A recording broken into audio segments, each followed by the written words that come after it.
What's up, everybody? Welcome back to another episode of the Clubrooms. The Clubrooms. I hope I said that properly the second time. I do apologize, guys. I'm still a little bit under the weather. As you guys have known for the last couple of weeks, I just can't shake this flu.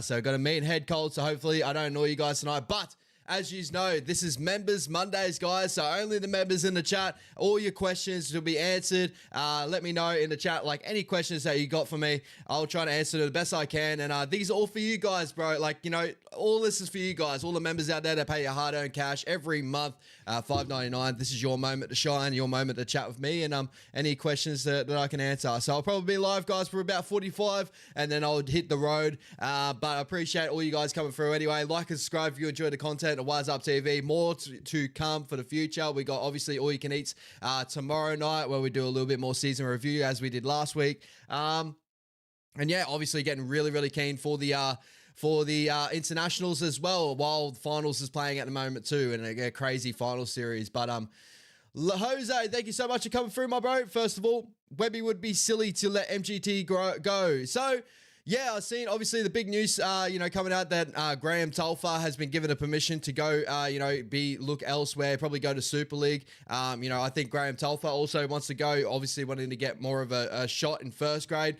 I'm 50-50 with this one. I've seen great moments out of Graham Telfer. I've also seen some up and down moments. Obviously, he won our Cup Player of the Year this year. So, incredible prospect that we have. But I wouldn't be too crazy. Like, I'm not that, crazy to see him go. I'm like, I'd understand if he's the one that goes out of all the other junior pieces we got coming out. As I said, with a couple of movements that we have player coming over, we got Kahu Kappa, a really promising young junior coming over from the Sydney Roosters, plays better center, fullback. A lot of talks, obviously, with that Stevenson sort of chat and all that. I don't know what's to go there, if that even is a move. So there might be limited chances for someone like him, and I would rather hold on to Ali Leotai, that's coming to closer to the end of his deal.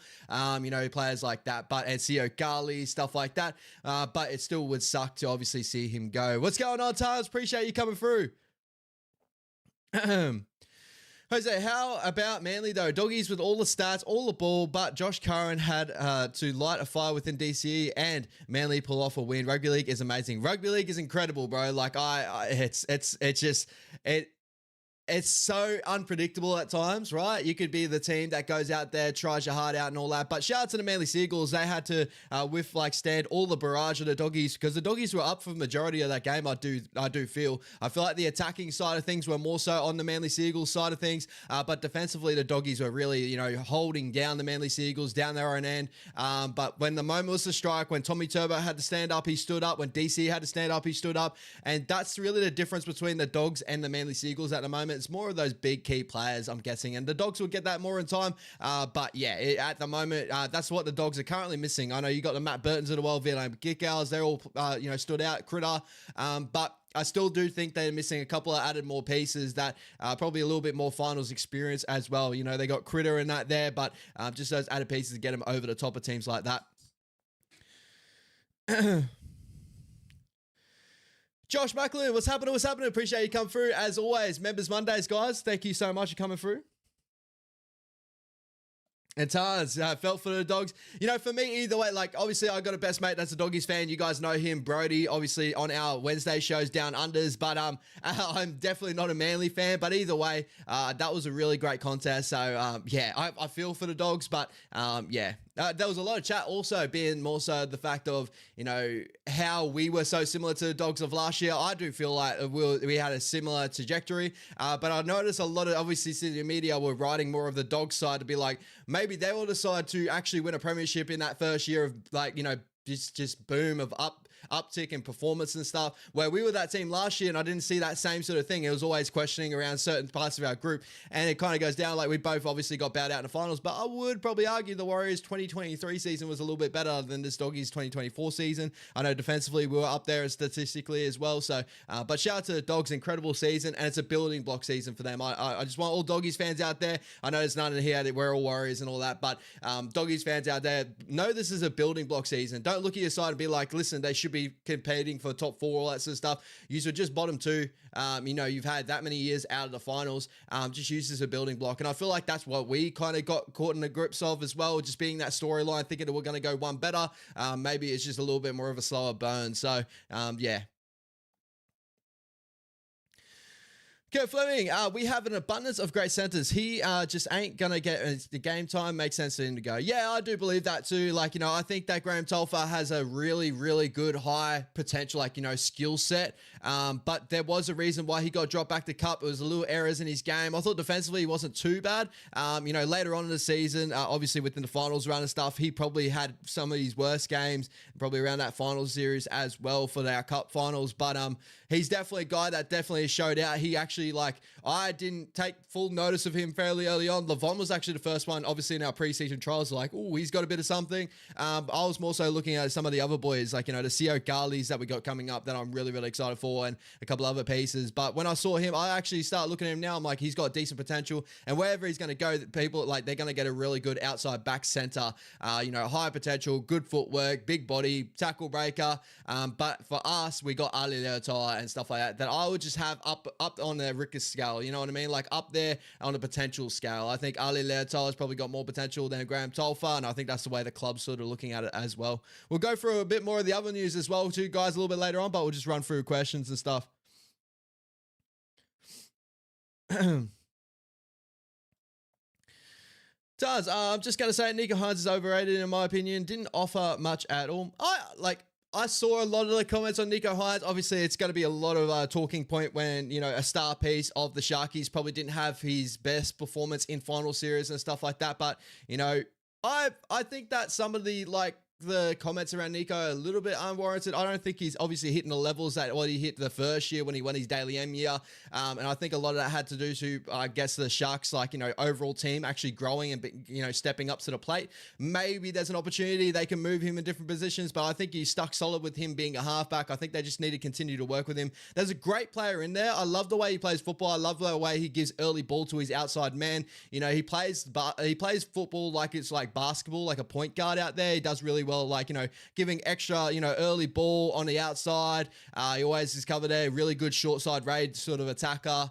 But yeah, he hasn't had the best, sort of series running into the finals and in the first game of finals. But I'd say that Melbourne Storm team is going to do that to any team. And, I know probably the argument of as Braden Trindle probably played a lot better of a game, which I thought he did too. But, it's really up to the Sharkies now whether they want to go, Braden Trindle or Nicho Hynes. You got someone that won a Daily M, so he has that potential, or someone that's probably going to be a really good half. Probably I'll never see him as a Daily M sort of winner, but a really good halfback.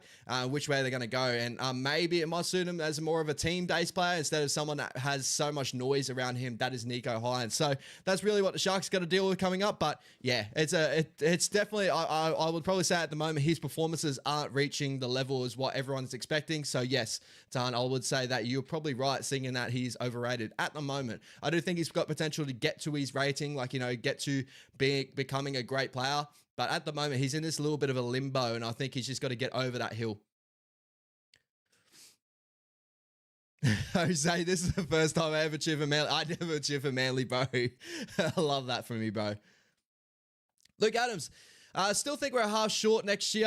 If either Tomato Mutton or Metcalf go down, Shinohara Stavida comes in, but we really lack depth, limited options out there unless an early release. Thoughts? I'll actually go through. I was just looking at all the off-contracted players in 2024 and 2025. We'll go through positions, see what halves are really on the market. And off the market this sort of transfer window, we got, Dean Hawkins, Jesse Marshke, Pudu, and also Thomas Weaver. None of them really spark my fancy at all. And then looking at the 2025 positional, this is where most of our halfbacks are actually coming out there. So you got Jake Arthur, Daniel Atkinson, which I don't see going anywhere from the Sharkies. I think they'll lock him up. And we also got to remember too, guys, as being a New Zealand-based club, the history we've had from bringing over Australian players that leave early, that sort of thing, guys. So I want to put this into so everyone knows where my thinking's at. Tanner Boyd, I don't see him really fitting in with the Warriors. Daly Cherry Evans, well too old into his years.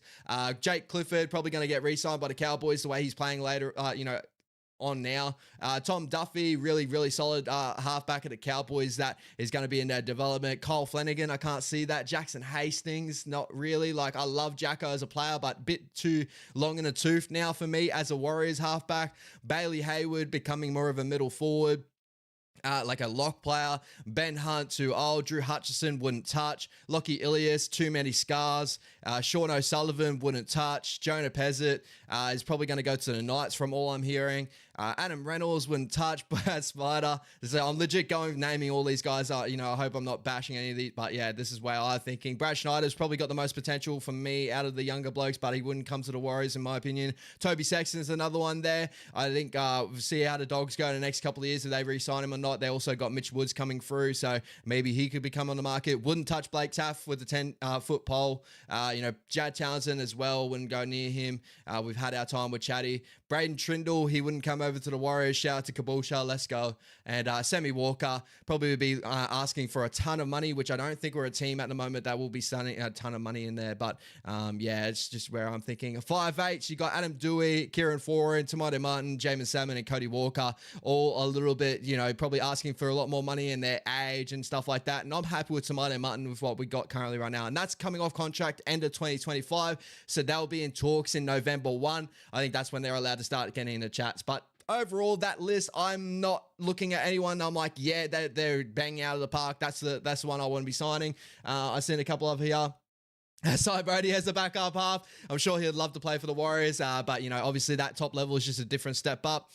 Honestly, in my opinion, I'm happy with the halves we got at the moment. I do think we got decent half depth there with like Shino Harris-Tavita that can cover that, and hopefully we don't get too many injuries in that spot with two players that have picked up injuries for their career, Tomato Martin and obviously Luke Metcalf. But with the Jet Cleary is coming over, I think he's still a couple of years off. So you probably got a bit more food for thought there, bro. Like just me talking it through with myself.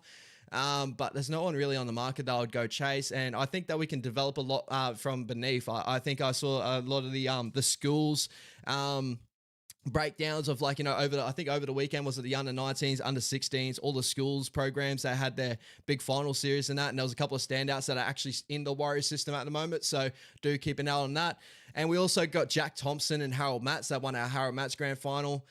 They've got a couple other pieces that we got beneath, Luke Hanson of the world, but they're not first grade standard just yet, so we'll have to see.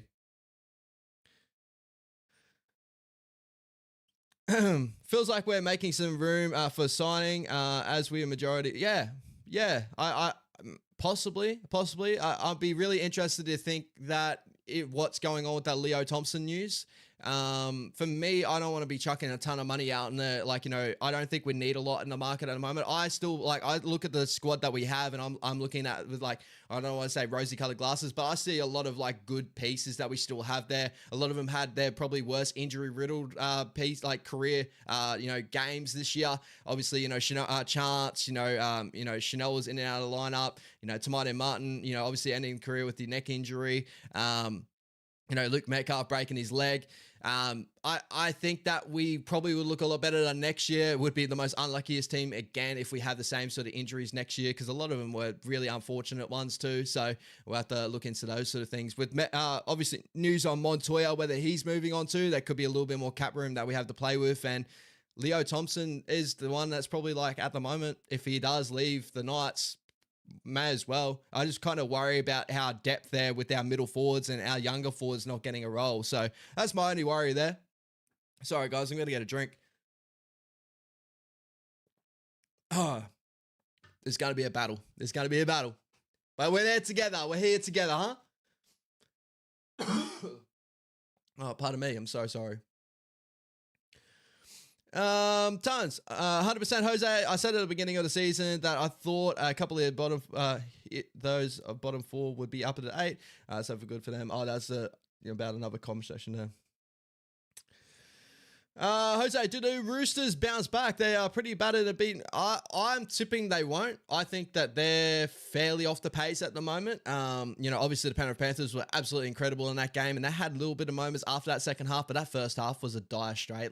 They couldn't get out of their own end, and whether that was because of Penrith Panthers stepping up to the level, it probably was. But after a game like that, going up against I'm pretty sure they're up against, who they're up against this week, a Manly Seagulls side that can mix it with the best of them on their day. I'm going to be tipping Manly, and I hate to do that, but both these sides are, in my opinion, I don't like really hate any side of this competition, but they're my two most disliked sides in the competition just due to, I guess like growing up in Queensland, Sydney Roosters and Manly Seagulls. I just know a ton of Manly Seagulls fans and they are, yeah, they're a punish sometimes. Luke Adams. Interested to hear your opinion of this list of Warriors off contract in November. Bunty, Ale, Ford, Tohu, Gossi, Ali, Tamade Martin, Marcelo, CNK, Pompey, Tuapiki, Walker, DWZ, re-sign or release. All right, so I'll go through the list one by one.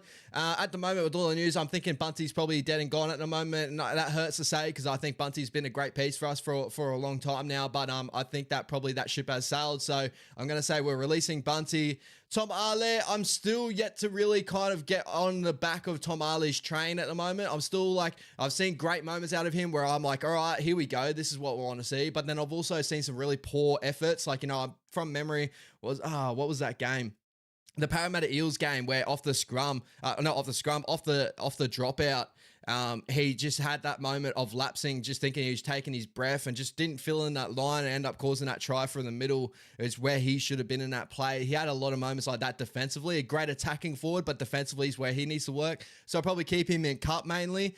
Jackson Ford, I'm up and down really what I'm feeling with Jackson Ford because I feel like he brings a lot to our club when he's fit and healthy, ready to go. I feel like this year's been pretty disgruntled for him moving different positions and also falling out of the lineup due to obviously an injury later on this year. But I still think there's something there at the moment, but we'll hold him out. So I would probably say I got to see another year there, but he could be on the release tag.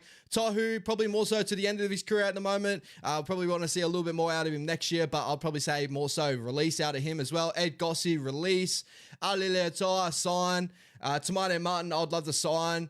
Marcelo Montoya, release. CNK, sign. That is also dependent on maybe there is going to be a passing of the guard soon because he does come off the contract later on next year. So, Tuapiki probably would be the one to take over his position there. So that's where I'm thinking. So, Tuapiki definitely re-sign. Adam Pompey, I think that we can re-sign him. I think he's a good piece, that he's got a good mentality where he's going to work himself in cup until we need him. So a great piece that we can keep underneath. Walker, probably say at the end of next year, he'd probably getting late on his years, so I'll probably say release, maybe looking at the future a little bit there. And Dallin Watene-Zelezniak, I'll say re-sign.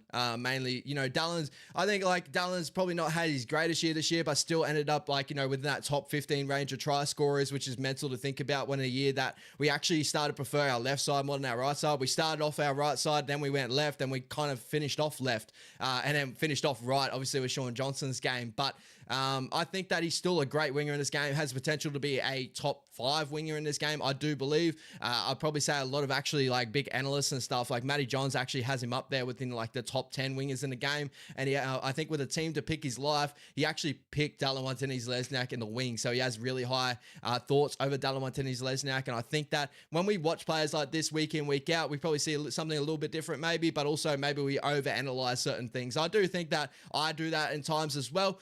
But yeah, that's just thoughts anyway. But hopefully, got your ideas there. A couple of tough ones obviously would be Jackson Ford, Tohu, and obviously CNK.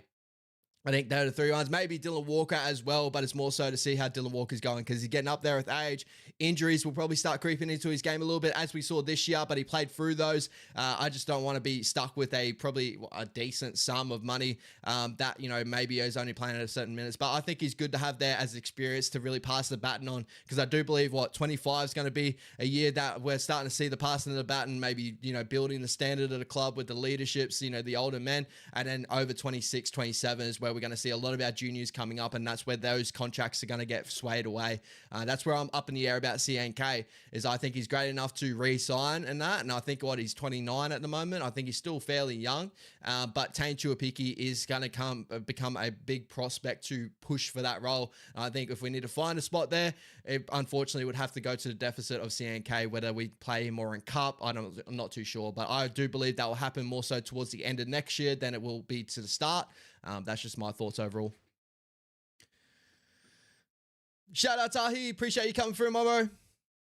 Jose, I think the Storm and Panthers are too big of a gap for the rest of the finals teams. Which team do you think is a smoky for the grand final? For me, my smokies, the Cowboys, probably didn't have their greatest performance over the weekend, but for me, I think the Cowboys have the ability to play their best game and be at those sort of levels. I really do think. I think that the Cowboys' best game can be upwards of like a great defensive side, probably not up to the Panthers or Melbourne Storm, but probably just under that out of the rest of the comp that we have there in the finals series. And attacking wise, I would have them up there. I think that they have high velocity attacker Jeremiah Nenai, Lukey, and you got Scotty Drinkwater, Will and Dillon, the emergence obviously of Jake Clifford this year. Tommy Dearden having an all-time year this year as well. I think they got a lot of Billy. Cole Felt probably having one of his better years in his last year of the comp. So that's just, I think they're unreal. Talents, hey, I saw a article that Jet will be training with the first grade. Yeah, interesting there. I haven't seen that article, but probably would be good to get him in there and learning under some leadership in that first grade squad will probably help him, but you probably won't see him in first grade for another couple of years. And I think that's been stated a couple of times. But yeah, that's just, yeah. Taz, I don't think we need any forwards. I think we're pretty solid in that department. I do agree. That's why I'm like kind of swaying back and forth. I think Leo Thompson's good enough as like, I'll be happy with that signing if he does come, but I also don't think we need to be chasing players like that. And I think the Warriors this year and the last couple of years under Webby, which is a really good sign as a club, I don't think we're out there chasing. I think we're like players are just coming to us. Like, thinking of Fisher Harris, he broke contract and actually, we're like, oh, we'll take him to come home. That sort of thing. He just came to us. And there's a lot of junior ones that are still bubbling under the surface, guys. I'm not going to name any names in that, but there's going to be a little bit more rumblings that are names that you've probably haven't heard before, but it got a lot of really big junior reps that may come over to the Warriors. We're still waiting on news there. It's still not flushed out what's going on there, but there's going to be some really nice names that are actually coming back home to the Warriors that people are going to be seeing in 27, 28s and stuff like that that have got really high potential. So we're in a really good position where players actually come into the Warriors instead of us chasing. Obviously, we do remember in that COVID period, we're actually chasing players. Adam Finnell-Blake, we're chasing all these people just to try and bring them over and trying to build a squad. We're putting in loan players. We're away from that now. We've become a club that players probably want to come and play for. Obviously the fans have a lot to do with that as well. The club looking a little bit sturdy. I know we didn't have the best year this year, but it's looking like a very positive place for the future. So a lot of players are actually coming to us instead of leaving, instead of not saying, oh, maybe not. And then we're chasing their tail. So that's just my thoughts. Manly hates you too. I'll see myself out. Oh. Jose, my second teams this year were Raiders and Tigers for Benji. Which teams were your second teams this year, Ash, if you had to choose? So my second team, as always, would be the Broncos, mainly because my dad's a big Broncos fan. So, growing up, I watched a lot of Broncos games. I love Darren Lockyer. He's one of my favorite players of all time before I saw Sean Johnson. Carmichael Hunt was up there as well. I've got a really big fond memory of those early 2000s Broncos teams because I've watched pretty much just day in, day out. Me growing up, I didn't have a ton of money, so Channel 9, it used to just always play Broncos games. I didn't really get to see a lot of every other club until I got Foxtel, unless they were playing the Broncos before that in Channel 9. So they're my second team. And then obviously for the final series, I'm looking at two squads. I like the Cowboys. I like the Doggies. The Doggies mainly because my best mate Brody, for sure. And also I had fond memories of the Doggies in the early 2000s. I used to love that 2004's Doggies team. I think everyone did. And then obviously the Cowboys. I've always had a soft spot for the Cowboys, and I think everyone else does as well. I just always want to see them do well. It sucks when it let up and down and it become like the team that people are like, oh, I don't know, this and that. But they got high potential, Toddy Payton, stuff like that. A lot of Warriors over there, Viliami Valiers of the world, Tanoa Browns. So I want to see them all do well. So they're my sort of sides that I look at this year and go, yeah, I fancy them a little bit. Those girls you fancy from a while, but you just don't touch it because you're with your girlfriend. Your girlfriend's better. Like, you love your girlfriend even more. Like, you love your wife even more. That's just where I sit. Shorten the forward shift, bleed in the youngsters, increase the minutes, in my opinion. Yeah, it could definitely happen. We're talking about, obviously, Fisher Harris's minutes in the review, no, in the watch along over the weekend. And Fisher Harris is not known to play like 70 minutes a game, and I think we got to the point where we had to start playing some of our bigger boys in those minutes. But I do think that when we get a good rotation, I think that Fisher Harris, with the standards that he's lifting, we can start looking at double rotation, stuff like that, which would be really good to see next year. Luke Adams, I agree with all those re-signings of release with Adam Fanor, Blake, Jazz, SJ, and all 4 out of the list leaving. That's 1 out of 3 of the squad gone in the next 2 years. Big changes happen to the Warriors HQ. Yeah, but a lot of them are going to be filtering players, underneath. So when I'm looking at our backline pieces where they're changing and stuff, we got, like, as I said, I got a massive rap over Sio Gali. I really like Setsu too, whether we do keep him or not. I do think he's coming off contract very shortly too. But Ali Leotol was still a spot. Rocco Berry, we do remember a young piece that we didn't see a lot of this year. We saw the start of the year, but a lot of people forget after the injury. He was a great piece that we had there too. Looking even junior grades too, we got just a lot of really great talent in those backline positions. Rafael Seal, and then the halves position, we got Jesse Sorich in our junior grades as well that I really like. We got Jack Thompson. That was part of Harold Matta I actually really, really do enjoy as well. We got a lot of really cool pieces that are coming up. It's just going to take a little bit of time before we do see them. Shout out to Frucker Roach. What's going on, my bro? New member of Wise Up TV. Appreciate you, my bro. Thank you so much. Now, obviously, you get to jump into the chat here, brother. If you got any questions for me, let me know in the chat. But thank you so much for becoming a member. Obviously, you get full, emojis and all that you want to throw up in our streams, guys. Go test out the emojis. And also, you get these Mondays where you do come and chat with me and Levon one-on-one. So this is your time to shine. Obviously, you do get priority chat in all our other live streams, but tonight is just for the members out there. $5.99 a month. You guys are incredible. Thank you so much. Jazz, Matty Johns has a big soft spot for the Waz. I've seen him at least 3 times. He'd love to see the Waz with it. Yeah, he's got massive respect for the Waz, and I respect him as an analyst as well. I really like listening to him and the way he talks. So yeah, really, really happy to see that Matty Johns has got a massive fondness of the Warriors.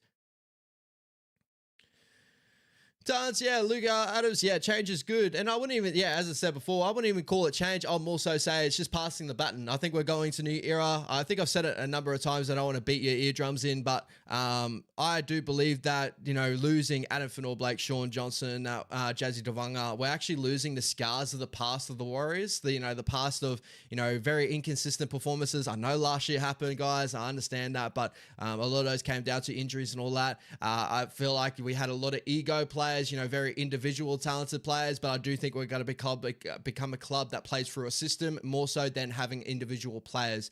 We may lose a little bit of the love of those moments of football, Sean Johnson, bang, 5 right foot steps, just lighting the world of fire. But I do think there's probably going to be more performance-based things that we're going to fall in love with next year. And I think that Fisher Harris is that first piece to it. And the reason why I say this too, guys, is when I start looking at all the, clubs that have a big spearhead, a big money front row forward at their helm.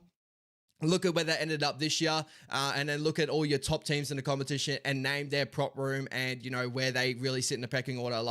When you start to look at Melbourne, you probably only say Nelson Asofa Solomona, but he's a bench forward coming off the bench, and we even saw limited moments out of him. But Josh King, Kama Kamitha are just really high work rate defensive forwards.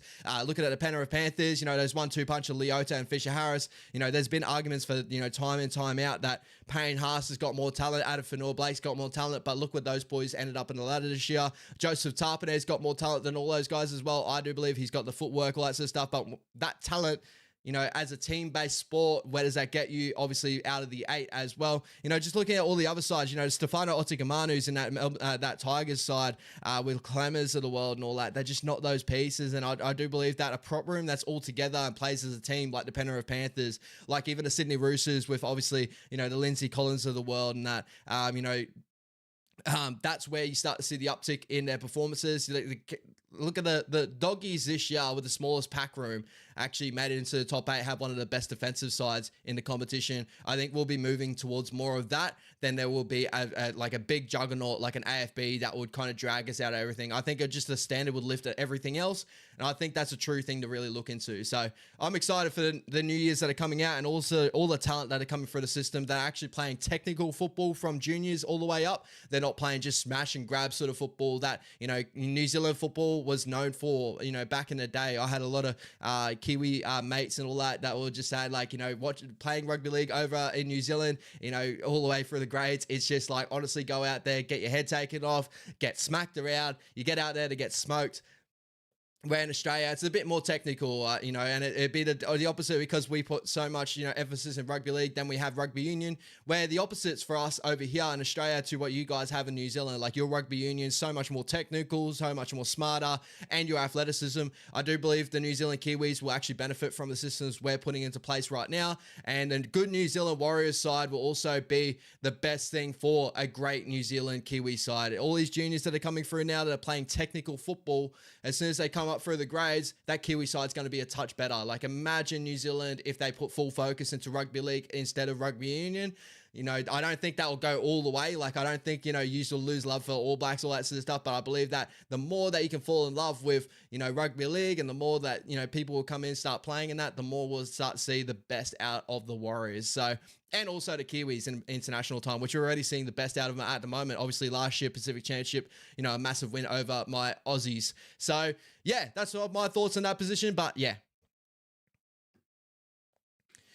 Jose, what do you think of the Knights' performance up to halftime? They but couldn't score. Yep, so close. Good on them for making another finals game. Do you see them improving next year? No, I'm up and down on the Knights. I think the Knights are one of those teams that are good enough just to scrape into the 8 due to their superstar and Kalen Ponga. Everything else in that club, other than probably Frizzell, probably their Braden and Best and that, everything else is just kind of doesn't really spark anything for me at the Newcastle Knights. If you checked out my prediction team list on my channel, Ash Thomas on YouTube, I had the Knights missing the 8 this year. I thought that the Haas merry-go-round was going to do, horror to them this season, and it really played out that way. Very, very lucky to make the final. Not so lucky. They worked hard. They got there. But I see all the movement that's happening at that club, and it's not just from the top guys, it's actually from beneath as well. There's a lot of juniors that are wanting out of the Knights as well. So a lot of things are happening in Newcastle behind the scenes that are probably going to hurt them for a little bit of the future. So I'm worried about where they're going, their direction. What's going on, Carl? Appreciate you coming through. Thank you so much, man. I'm so sorry, guys. I'm probably 100% out of it. I'm sorry I'm messing up on my speech and stuff, but yeah, I'm under the weather. Tahi, just really happy with the purchase of Fish and Clark. Something to look forward to. Yeah, 100%, bro. 100%. Luke Adams, I feel like AFB was a short-term play, but Fish is a long-term play with a lot of intangibles beyond statistics, mentorship with our young forwards, culture, Warriors, mana. I totally agree. That is the biggest thing that I appreciate with the Fish signing, him coming over. I won't even see it up as Webby trying to get it over, but obviously, with him leaving the club, obviously it was really good to see that he chose the Warriors, come back home, that sort of thing. But, I really do think that Webby had the same idea with Roger Tuivasa-Sheck and Kurt Capewell, just a plethora of experience there that they can give to our juniors that have got a ton of potential. They've got a ton of molding, and these were actually the juniors too, guys. I do want to preface as well. I do want you guys to remember these were the start of the juniors that were supposed to be hurt by the COVID times. They didn't get to play a lot of junior grade footy in those times, and that's the talent that we've had within that period. One of our worst periods there of our junior developments, if we even had any junior developments. Obviously, players had to lift home and go to Redcliffe for that time too. The Sifa Coolers played at Redcliffe. Jacob Laban played at Redcliffe. Rocco Berry played at Redcliffe. They all had to leave home and go over to Redcliffe, play their junior grades. Another couple of years of development systems, guys. You'll probably see a lot more of these talented players coming through with a little bit of extra to them. That's why I'm so excited. It's like when we start to see these guys that we're excited for, these were our broken players in a way, the broken development players that had a ton of potential in that. But a lot of big pundits were saying these were the ones that were going to take about 5 to 6, 10 more years before we start seeing the best out of the development system, and they're happening so early. So what's that to say that if everything goes well, if we continue to put these systems into place, what other kids that we have out there in New Zealand that are just waiting to touch a rugby league football, they're going to touch rugby league and hit a whole new level to become like a Leka Lasima, like a Zion Ma'uu, like a Sifa Coolers, We do remember that we went through that really poor period of COVID. We were the biggest affected club during that COVID period. And to see us bounce back so quickly under Webby's tenure the way we have is actually a really, really great thing to think about with this limited development time we've had with these certain players. this is only going to get better. And that's why I continue to say, like, that was supposed to be our low point 2023 after coming home. A lot of people thought our development was shot. That was the reason why we got a lot of experienced players over. And then we've actually gotten to a point where our development looks great. Our players look all right. And I'm still very hopeful 2025 is going to be a really good year.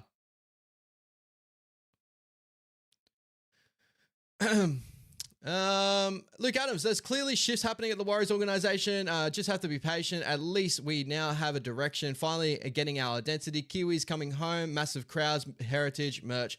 That is the biggest thing, Luke, and you've been knocking it out of the park with all your comments tonight, brother. I appreciate you coming through as always. But yeah, 100% agree, bro. Like, it's a great shift that we are a part of the ride now. I know, obviously, the first grade squad this year didn't have their best year this year, but I go back to our New South Wales Cup squad has had one of their 2 best years ever of New South Wales Cup, both in attack and defense, both in scoring points and saving points, and then also Harold Matt's winning our premiership in their first year of development, our first ever time in Harold Matt. So that's incredible to see. A lot of our SG Ball boys had to step up into our New South Wales Cup side when a lot of our players were injured, and they actually flourished under that side. Bussy Colours of the world.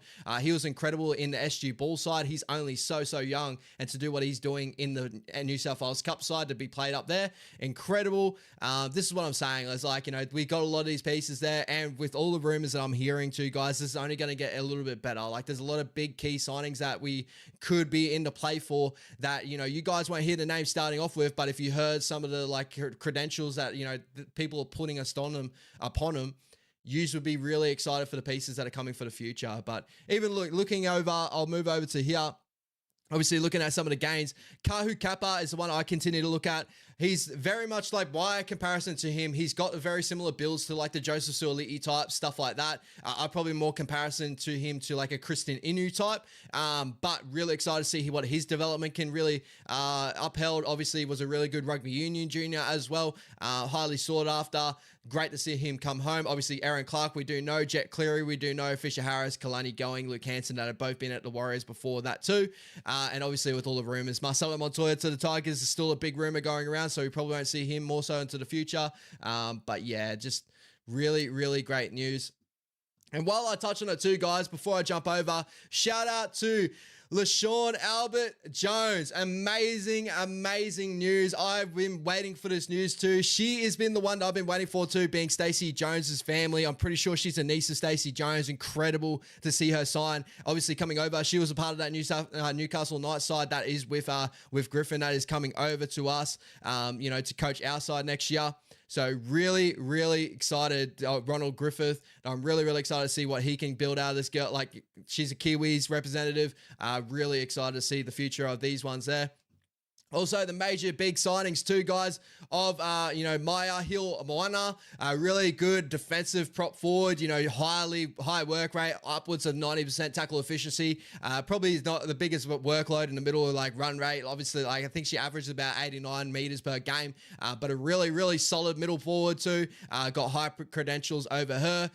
Then we also got another big signing for our women's squad. We got Harata Butler. Really, really excited to see her come over. Another prop girl. So we got the engine room going. And also, guys, we do also have a signing of our new hooker. We got, this incredible little players that we're picking up, obviously upon with RP Nichols. So get excited for our women's girls as well. Really, really excited to see those pieces come together next year. Plus, hopefully, with a couple of rugby sevens girls that are really tied in there. So we got a prop room starting to make its way there. Obviously, Brody made a note of a couple of weeks back of, the doggies girls have started to get signed on, and we only have 1 or 2 signings. Now we're starting to put the pieces together with a great coach of Ronald Griffith as well. That's, premiership winning coach. I'm pretty sure back-to-back premiership winning coach. He's going to do some wonders with that side. So get excited for our women's as well, guys. They've got high potential to become something, for the future. So really, really excited to see maybe if we're going to win a premiership in that year as well. That would be great to see. Would be great to see. Jose, really looking forward to what designs Lewis Brown comes up. That's another thing I totally forgot about. But yeah, really excited to see what Lewis Brown can actually come up with these designs. I think we've always had some of the best jerseys in the business. I do believe anyway. But he he's going to knock it out of the park. Like, obviously that away jersey, I love that away jersey. I thought it was really, really nice pickup, but I had a couple of other jerseys that I could pull out and show, but yeah, bro, I think that with his design, like I reckon we're going to have some belted jerseys and merchandise coming out in the future. Tons, I'm really excited for next year, despite the outcome of where we ended up this year. I believe that we'll come out super strong. This preseason is a huge opportunity for something new. And it's like, we don't lose, we learn too, Tons. Like, it's like the lessons to life. I do believe that Webby probably has that same sort of mindset as well.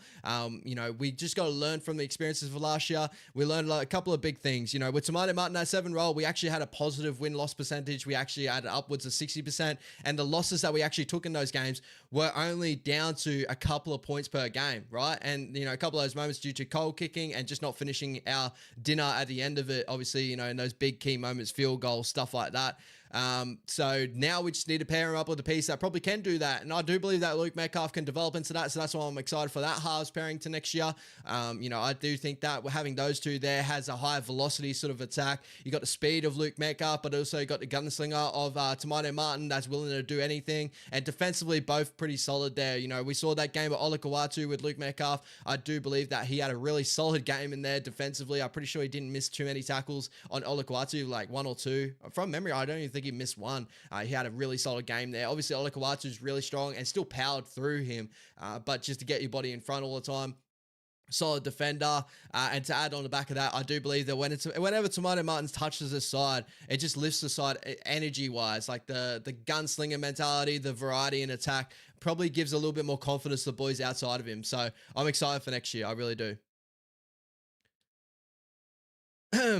Jose, what is your top 4 movies? Sorry, it's a question I ask everyone. You don't have to answer. No, bro, this is what you get, man. Like, your members only. It doesn't have to be just about the Warriors. It could be about anything sports related and all that. I'm a massive fan of all different sports and stuff. But in movies, yeah, 100%. It could be personal. I haven't put this one too much thought. One of my all-time favorite movies is We Are Marshall. It's like a gridiron movie. I watched when I was a little kid. It has Matthew McConaughey and that in it. I just love the meaning behind it. It was about, this university's college football team. So you got Marshall University, the Herd. They had a crash, I think it was in the 70s, that, on the plane, their head coach and majority of that roster in that year end up passing away in a crash. And it's about this college having to, rebuild after a couple of years of waking. They brought in Matthew McConaughey as the head coach, and he had a couple of ideas. It's like, it gives you that like Moneyball sort of look as well, because he was like picking up players from like, soccer and that. It's based on a true story as well. And then we all know Marshall. I'm pretty sure Marshall was the first home of Randy Moss when he came through the leagues. I think it was Randy Moss, or was it Marvin Harrison? It was a really good wide receiver that came through Marshall. But yeah, so that's definitely one of them. I haven't really thought. I'm a big comedy fan. I love Step Brothers. I love Talladega Nights. I love Hot Rod. I haven't really thought, Oh, Jurassic Park. Any Jurassic Park. I'm a big dinosaur fan, bro. Like when I was a little boy, I used to love dinosaurs. So yeah, it's definitely a good one. Yeah, I could go on, but yeah, I've never really thought of top 4 and labeling them, but yeah, it kind of shows about me. I love my sports films, so anything sport related I'll watch. But yeah, We Are Marshall, and then everything else. I'd probably go We Are Marshall, Jurassic Park, like just the series in general. I just love them all, so I'll just watch any of them. There's this really cool movie that I really love. It's Shot Caller. I found it one time just on Foxtel, just flicking through the thing. I love that movie. I think it's incredible. So, yeah, stuff like that. Guys, you got any other questions like that, feel free to jump on and let me know. I've probably got another 15 minutes in me, guys. So, yeah, jump in. Ask me any questions. It could be personal. It's just members only, guys. It's whatever you want to hear from me.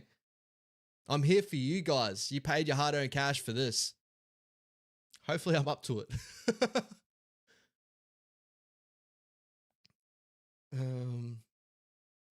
Money talks. Yeah. All right. Yo.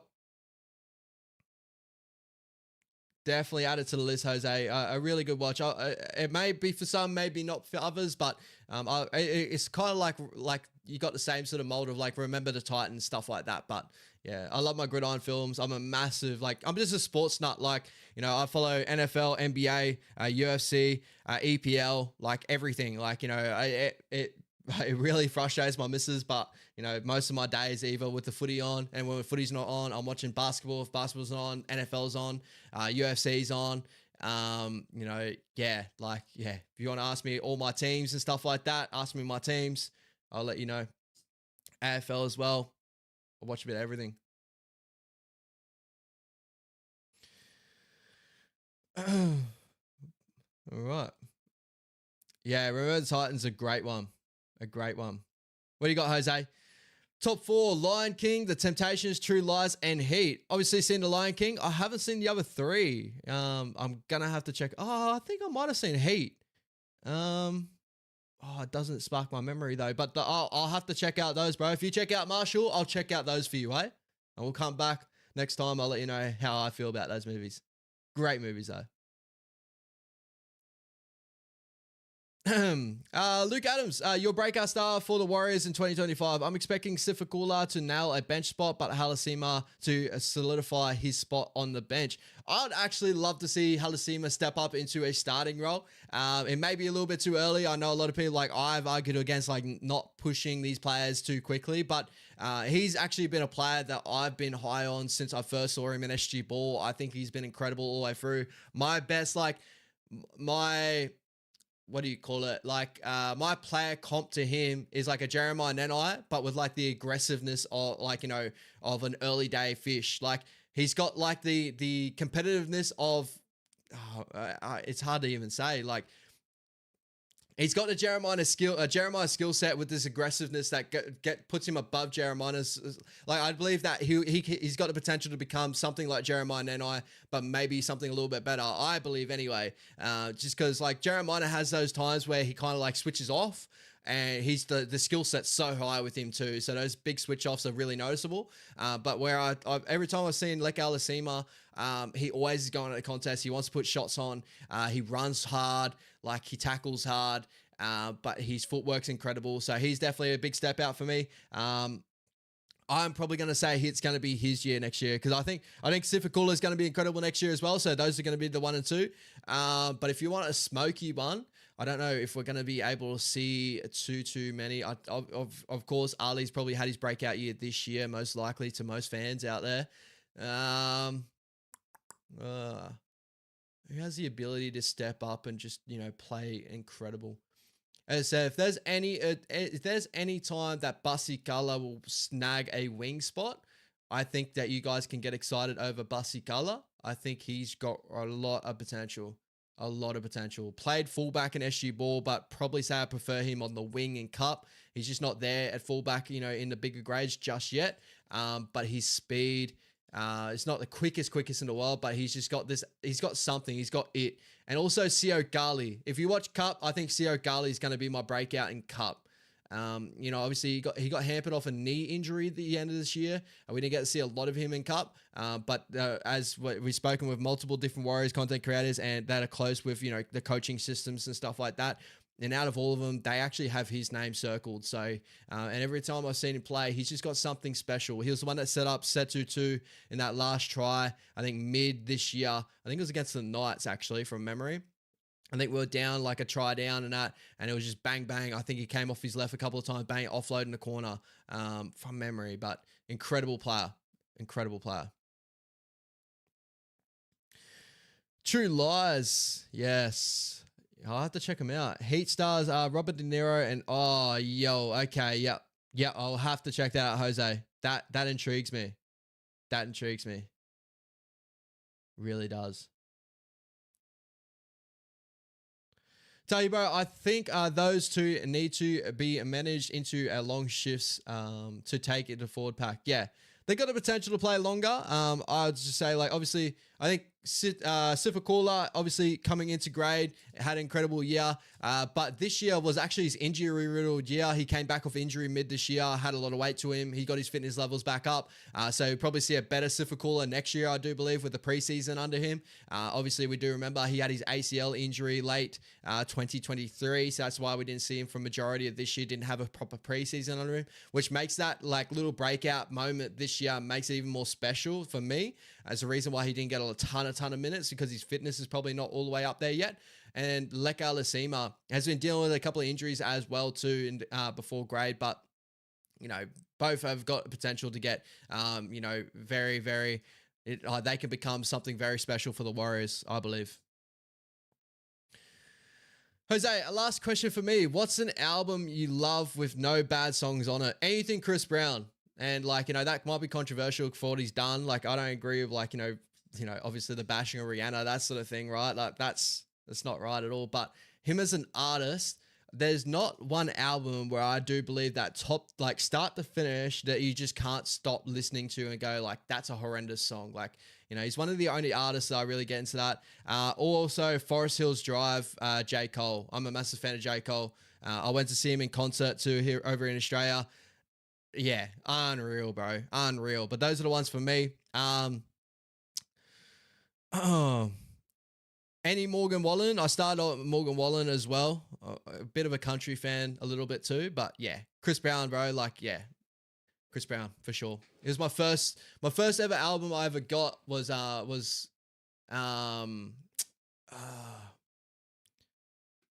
have to look it up. Rejog my memory. It wasn't you. I think you was his first.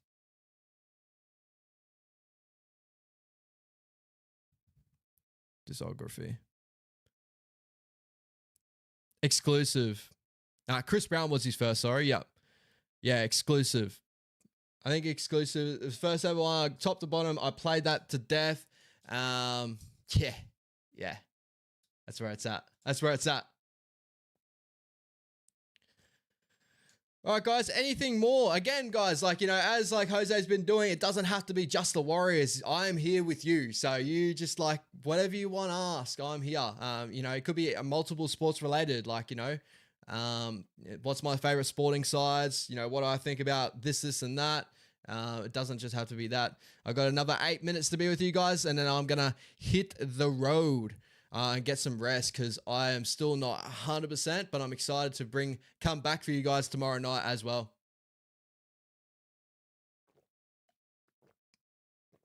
Kevin Wilson.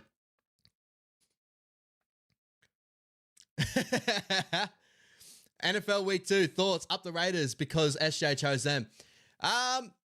So I'm a Carolina Panthers fan. For some reason, I fall in love with teams that, yeah, are massive letdowns in ways. But yeah, we've been shot this year, and this is a year I came into preseason really happy. We got a new head coach, thinking that we're going to change a lot of things. You know, Bryce Young, our rookie QB that we got first in the draft last year, is just not standing up to it at the moment. I feel for him because our pieces last year was nothing like the pieces this year, but this year it looks like he's got no confidence. I've seen better games last year. It's one of those sort of things. So our first game, we had the New Orleans Saints and we got smoked like 47-10. And then I was like, you know, a lot of people weren't thinking the New Orleans Saints were going to be anything this year due to, you know, new offensive system. They had a new quarterback in Derek Carr. Everyone was like, yeah, probably not. And then I was like, fuck, we're shit. Like, we are mud. 47-10 against a Saints team that no one thought anything of. We're mud. And then the Saints just blow the freaking Cowboys off this week. And I started looking outside and go, maybe we're not that bad. And then we get smoked by the Chargers. So we are that bad. So that's my thoughts on the NFL Week 2. Teams I really like, obviously the Chiefs are just going to be up there no matter what. Just such a good organization at the moment. Just a quarterback coach sort of, you know, connection. Very similar to, you know, obviously Brady, Belichick sort of connections in the past and stuff. But teams that really excite me in the NFL, I like the Ravens. They're 0-2 at the moment, but I just like Lamar Jackson. He's coming in this season like with like trimmed down, looking really good. I feel for Tua. Tagovailoa with the Dolphins, obviously getting knocked out. I like the Chargers. I just It's hard to say any other team but the Chiefs again this year. You know, they've added a couple of new pieces. Didn't look incredible today, but Xavier Worthy, their new wide receiver, is quick as. So, yeah. Tahi, oh, bruh, this is a great question because I actually have inside knowledge on Aaron. So Aaron tells he actually played. I think he played footy with the Snakes and that, but he actually used to train with some of the boys I used to train with at Base Training Center in Brendale. He used to train at Infinity in North Lakes, his jiu-jitsu and MMA gym. He is an absolute freak. I've been following him with XFC, you know, all those, you know, grades and that. He is a freak. He's going to kill it in UFC if he gets there. He has a similar mentality to Dan Hookers of the world and that, loves an absolute scrap, but he's very technical, low center of gravity, very hard to take down. He's just an absolute dog. So I'm excited, bro. I'm excited. Aaron Tell is something I've been waiting for to hit the UFC in such a long time. I've been hearing about him for a long time now. Yeah, I wish I got to train with him when I had a chance to whatever, but never really got around to, like, you know, I never really went to Infinity in North Lakes. I've always been at Brendale of Base Training Center, but yeah, like, kid he's incredible. I cannot wait to see it, guys. New Zealand have got an incredible base of fighters, so yeah, they're going to be unreal.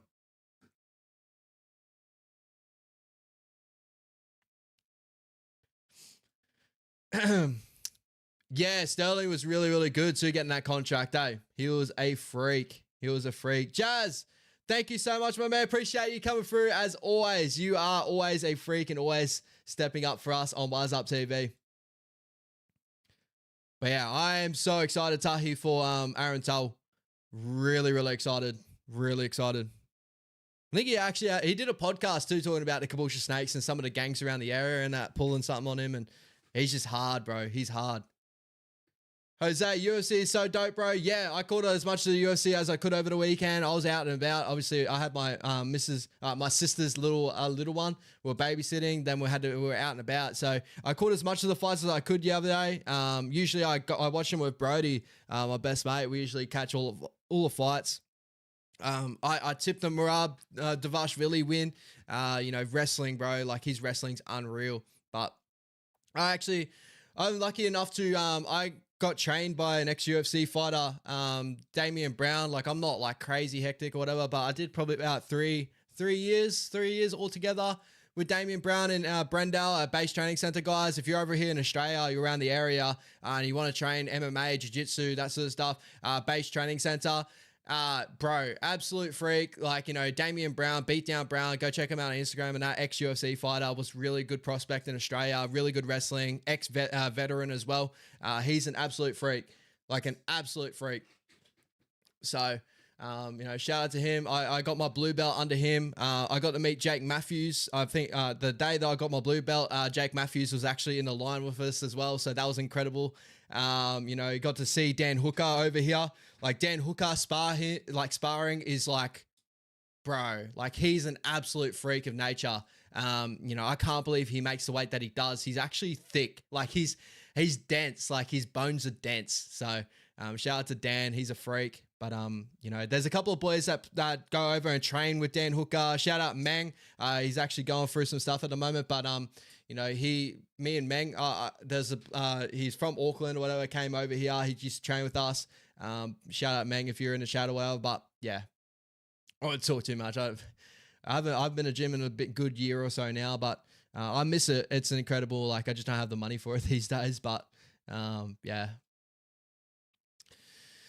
Diego Lopez looks good. Should he fight Bilal next or Shavrat? I would probably see him fight Shavrat first, but he's got the potential. He's actually really come out of nowhere for me, eh? Like, when I first saw him, obviously the late nose fight, everyone was just like, who is this guy? Like, the aesthetics of him, I was like, probably just a guy that was a one-hit wonder and that.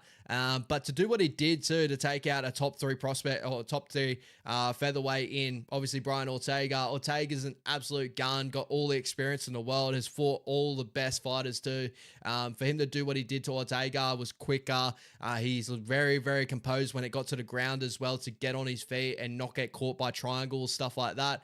I'm really impressed with him. So I could definitely see him step up to see a bit more of the big dogs, but title fight just yet, probably not right now. Oh, actually, no, he's not even the same division as Bilal. I'm so sorry, bro. I'm so sorry. But yeah, who should Bilal fight next?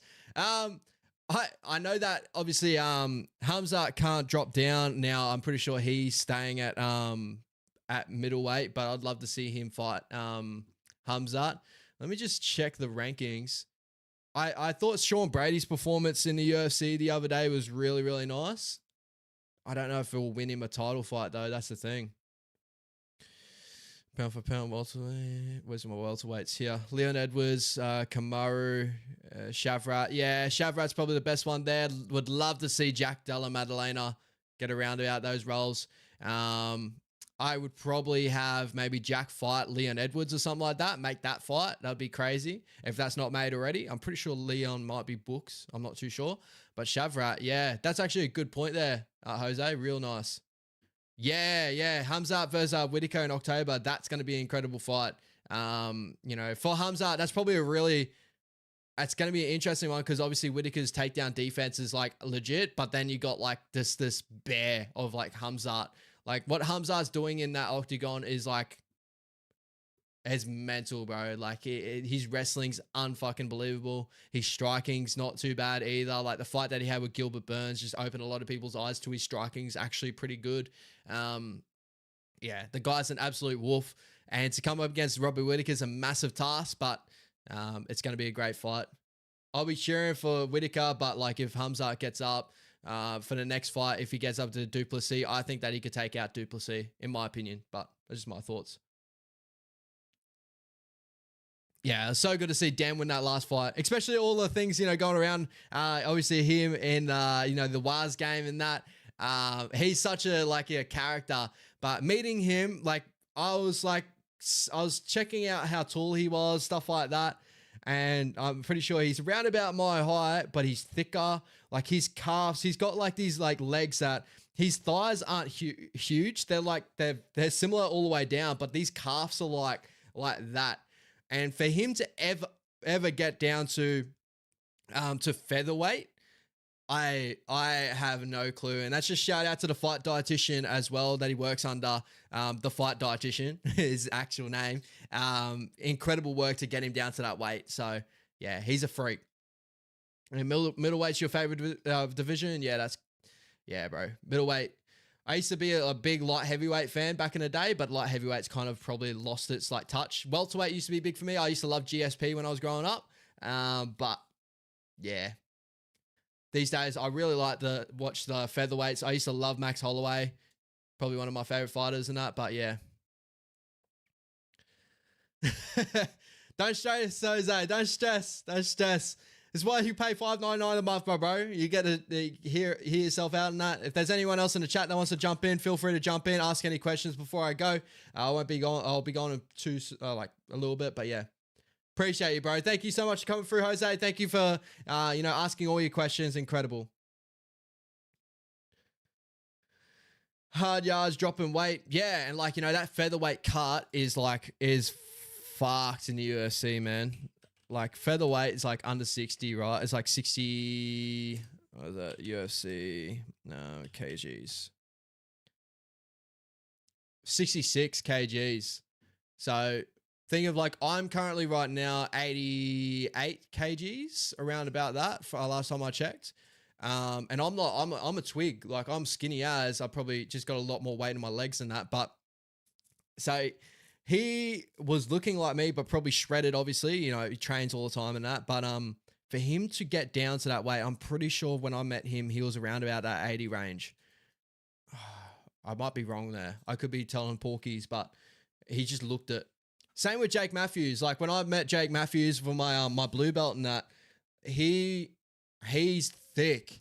His back is that, and it just shows obviously wrestling all the time, the first thing that you grow when you do all your combat stuff where you're wrestling and that is your back always gets big. So I see wrestlers have that hunch sort of look to them, they're always like this. It's because that good technique of wrestling is actually bad technique in human beings. But yeah, it's crazy. His back is fucking unreal. And such a great fighter. Also does a lot of card collecting as well. So shout out to Jake Matthews. All right, guys, I might end it off there. Any other questions before we go? Could be Warriors, could be sports, could be anything, but I might hit the road very shortly. So your last one's in there, guys. Chuck them in there well before I leave. I'll give you probably about a good 5 more minutes, or maybe a little bit less. Tahi, shee, 105, no, yeah, bro. Hey, you're fit right now, baby. You're always fit, bro. 105, nice.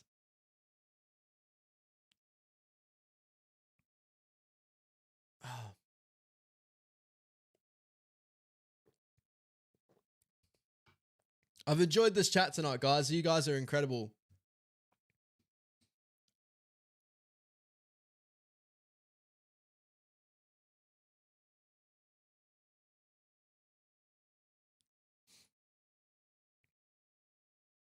All right, guys, last chat's in.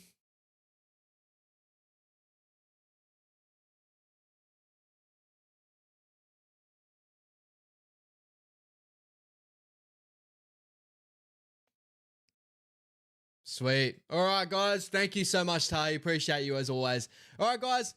Thank you again for you tuning in. Members Mondays, the Club Room. Hope you guys do enjoy the content we're bringing on Wise Up TV. Please make sure you like and subscribe if you do enjoy. If there's anyone watching this and not being able to chat right now, we do love you guys. You just normal subscribers out there as well. Obviously, tomorrow night show, All You Can Eat Warriors. You can go chat your life's content out there. Your life away, life's content. Bro, I am speaking in riddles at the moment. I am sick as hell, so I'm going to jet off, but guys, thank you so much. Appreciate all you guys in the chat right now. Thank you so much to Frucker Roach for, jumping on the Wise Up train, hitting our memberships. You guys are incredible. Hopefully we're bringing everything you want.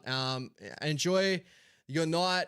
I'll see you guys tomorrow. I got to go. I'm out of it, but such a great chat, guys. You guys are incredible. Appreciate you. Take it easy. Peace out. Up the Wise, baby. Up the Wise.